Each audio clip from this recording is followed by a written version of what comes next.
Jesucristo, ako ang ilaw ng mundo at buhay ng alagad ko.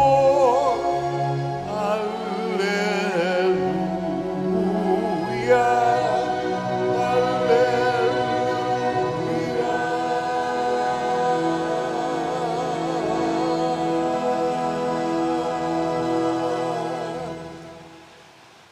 Sumainyo ang Panginoon. At sumayo rin. Ang mabuting balita ng Panginoon ayon kay San Juan.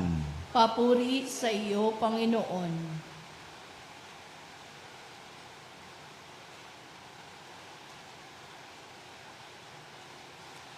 Noong panahong iyon, marami sa mga Hudyo ang dumalaw kina Marta at Maria upang sila ay aliwin.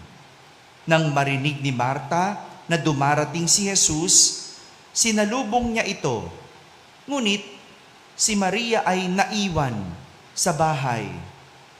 Sinabi ni Marta, "Panginoon, kung kayo po ay narito, hindi sana namatay ang aking kapatid.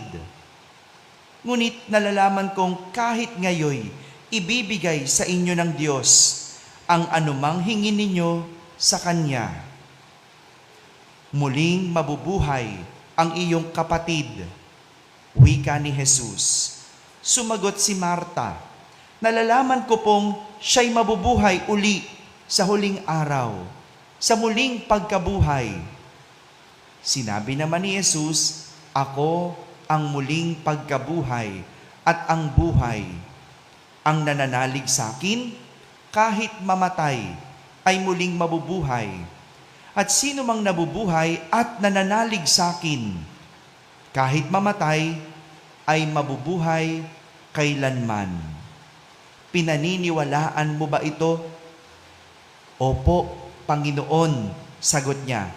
"Nananalig ako sa inyo. Kayo po ang anak ng Diyos, ang Mesiyas na inaasahang paparito sa sanlibutan."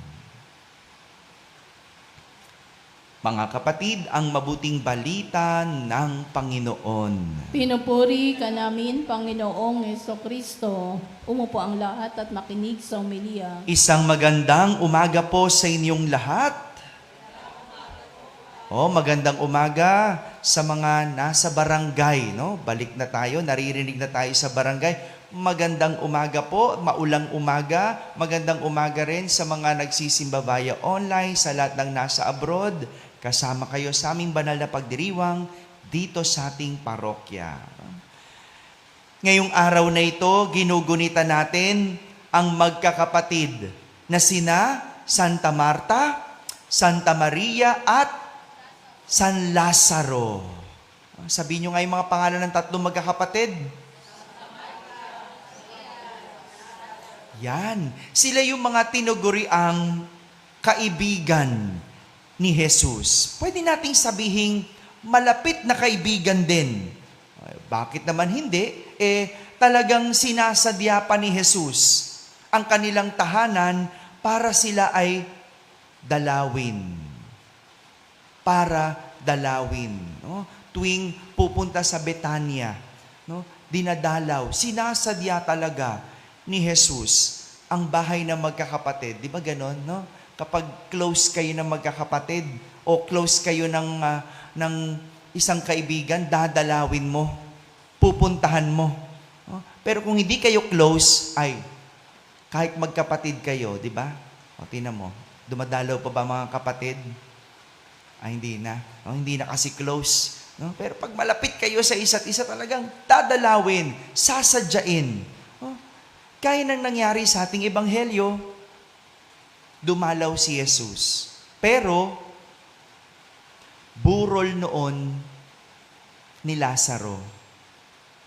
Burol. Dumalaw si Jesus sa magkapatid na Santa Marta at Santa Maria para sila ay, anong pakay ni Jesus? para makiramay, para sila'y damayan.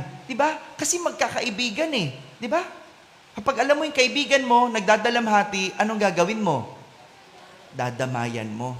Kapag yung kaibigan mo nasasaktan, anong gagawin mo? Bibisitahin mo, pupuntahan mo, aaliwin mo. Di ba? Pagagaanin mo ang nararamdaman. Para sa iba, pwedeng isipin, huli na ang pagdalaw ni Jesus. Kung kailan patay na, sa kadadalaw. Kung kailan hindi na siya kailangan, saka siya pupunta. Kung kailan wala na si Lazaro. Hindi naman totoo yun. Kasi kahit naman nung nabubuhay pa si Lazaro, talagang dumadalaw si Jesus. Pero para sa iba na nakakaalam na kaya ni Jesus pagalingin ang sakit, kaya ni Jesus, di ba? Pinakita ni Jesus eh. Kung ibang tao nga napapagaling niya, kaibigan pa. Para sa iba, pwede na lang sabihin, huli ng lahat. Ba't ngayon ka pa dumating? Kung kailan patay na, kung kailan wala na. Marami sa atin ganyan, di ba? Kung kailan patay na, saka uuwi yung nasa abroad. Tama ba? Oh, kung kailan patay na, saka nagkikita-kita magkakaibigan. Tama ba? Oh, kung kailan wala na, saka naman iiyak-iyak yung mga anak nung nabubuhay. Ayaw dalawin ng magulang. Tama ba? Pero, iba si Jesus. Iba. Para sa mga tao, pwede nilang sabihin, huli ng lahat. Kahit nga si Santa Marta, ang sabi niya, Panginoon, kung kayo po'y naririto, sana hindi namatay ang aking kapatid. Pero iba talaga mag-isip si Jesus. Iba ang karunungan ng Diyos sapagkat sinadya niya na dumalaw kung kailan burol na. Sinadya niya na pumunta kung kailan patay si San Lazaro. Talagang sinadya ni Jesus dumalaw kung kailan wala na si Lazaro. Ito ay para ipakita na may plano ang Diyos. Para ipakita na may plano pa rin ang Diyos. Para ipakita sa magkapatid, sa mga tao, ang kadakilaan ng Diyos. Para mamramdaman ng magkapatid na magaling talaga ang Diyos. Hindi ba? Gano'n naman. Paano mo masasabing nakapagpapagaling ang Diyos? Siyempre, kailangan mo muna magkasakit. Tama? Paano mo mararamdaman sa sabing, uy, ang galing ng Diyos. Nakapagpapagaling, kailangan magkasakit. Di ba? Paano mo masasabing magaling ang Diyos? Kailangan mo munang humarap sa problema at masolusyonan ang iyong problema. Pwede ba yun? Yung magkakaproblema pa lang, andyan na agad yung Diyos? Hindi mo mararamdaman yung kagalingan niya.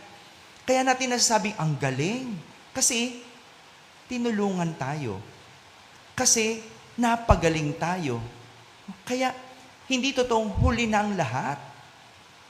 Talagang, tinuon ni Jesus para maramdaman ng magkapatid na magaling si Jesus. Para maramdaman ng magkapatid na, ay, mahal talaga kami ni Jesus. Di ba minsan, katulad din tayo ni Santa Marta, ganun mag-react. May panunumbat. Sa mga panahong nawalan o namatayan tayo, sa mga panahong bagsak tayo o may sakit, nahihirapan, ano nasasabi natin? Panginoon, kung andito ka lang, sana hindi nangyari sa akin ito. Di ba? May mga ganyan tayong drama di ba? Lord, ba't mo naman ginawa ito? Lord, ano man naman ito? Ba't naman nangyari sa akin ito? Pero, hindi katulad ng ginawa ni Jesus kina Marta at Maria, hinayaan niya na dumating siya kung kailan huli ng lahat. Kung kailan bagsak na bagsak ang magkapatid. Hinayaan niya para ipakita na may plano pa rin ang Diyos. May plano pa rin ang Diyos. Yun ang maganda. No? Yung mga panahong bagsak na bagsak tayo, sakit na sakit tayo, hirap na hirap tayo, tandaan, may plano pa din ang Diyos. Kaya nga ang tanong ni Jesus kay Marta, pinaniniwalaan mo ba ito? Ibig sabihin, hinihingi ni Jesus ang ating pananampalataya. Kinukuha ni Jesus ang pananampalataya ni Marta na sa halip na magluksa, ang kailangan, paniwalaan. Yun ang hinihinging tugon ni Jesus kay Santa Marta. Kanang umiyak, maniwala ka lang. Mabuti na lang, si Marta natuto na. Alam na ang isasagot niya. Naalala nyo yung kwento nung dumalaw minsan si Jesus sa magkapatid? No, si Marta, busy. Anong ginawa? Nag-aasikaso, nagluluto, di ba? Sino yung naupo kasama ni Jesus? Si Maria. Sino yung sinabi ni Jesus na pinili niya ang mas mainam? Si Maria, di ba? Siguro natuto na si Santa Marta, no ba? Oo nga naman, dapat maniniwala ako kay Jesus. Dapat si Jesus lang. Natuto na si Santa Marta. Kaya nga ang sabi niya, nung tinanong siyang, naniniwala ka ba? Ang tugon ni Santa Marta, opo, Panginoon. Nananalig ako sa inyo. Kayo po ang anak ng Diyos, ang Mesiyas na inaasahang paparito sa sanlibutan. Ang galing, natuto si Santa Marta. Kaya nga siya yung sumalubong kay Jesus. Siya yung pumunta kay Jesus dahil natuto na siya. Dahil alam niya, may plano ang Diyos. Mga kapatid, ito ang pinapakita ng ating pagdiriwang at ebanghelyo sa araw na ito, na sa panahong akala natin, iniwan tayo ng Diyos. Isipin natin, hindi yan totoo. Dahil ang totoo, mayroon pa siyang plano. Meron pa siyang pinaplano. Kailangan lang maniwala. At bilang tugon, kailangan laging may pananampalataya. Amen? Amen.